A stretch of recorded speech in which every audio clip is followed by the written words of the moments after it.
À Madame Antonietta Savorani, veuve de Faenza. Fiat in voluntate Dei.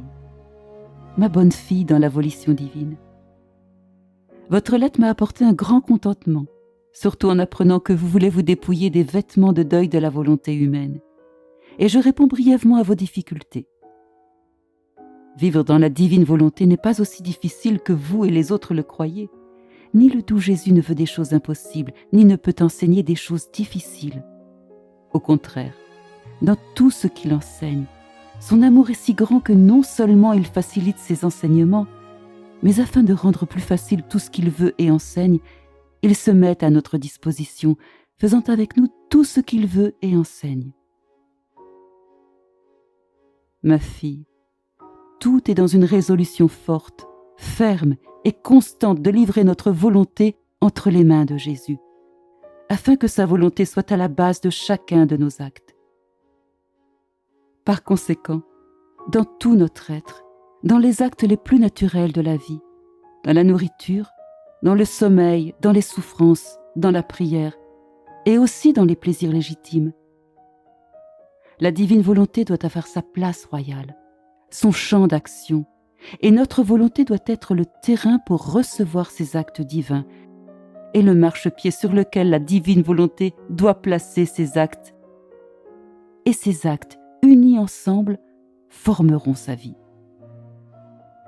La vie ne peut se former en un seul acte, mais en plusieurs actes, répétés et incessants. De plus, l'amour de Jésus, ses soupirs et aussi ses larmes de désir que sa volonté règne en nous comme vie, sont telles qu'il ne nous laisse jamais seuls. Lui-même descend dans la profondeur de notre volonté. Il la façonne, la renforce, la purifie, la prépare et fait tout ce que nous faisons avec nous. Donc, si nous le voulons, tout est fait. Cependant, ce n'est pas que nous ne devons plus ressentir notre volonté. Opérer sur une volonté morte ne serait ni la nôtre, ni la victoire de Jésus. Les morts sont enterrés. C'est pourquoi Jésus veut que notre volonté soit vivante, afin qu'elle puisse ressentir tout le bien, comme sa volonté opérante y dépose ses actes.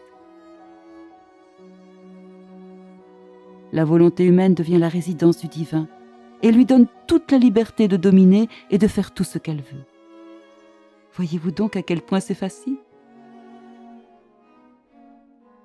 Il n'est pas nécessaire non plus d'être religieux pour faire cela. La sainteté de vivre dans la divine volonté est pour tous.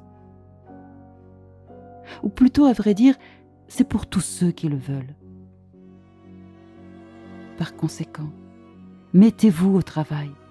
Dites à Jésus du fond du cœur, « Je le veux fermement, je le veux continuellement, je le veux. » Et Jésus fera des merveilles et utilisera tout ce que vous faites et souffrez comme matière première, afin que vous puissiez demander sa volonté et la laisser opérer avec sa vertu créatrice. En ce qui concerne le vœu, faites-le le jour de l'Ascension, afin que le doux Jésus puisse apporter votre volonté au ciel comme la plus belle victoire qu'il ait obtenue sur vous. Je termine ici, car je ne peux pas continuer plus loin. Priez pour moi et faites de vous un saint, car Jésus le veut. Je vous laisse à la place d'honneur de la divine volonté avec 1000 égards.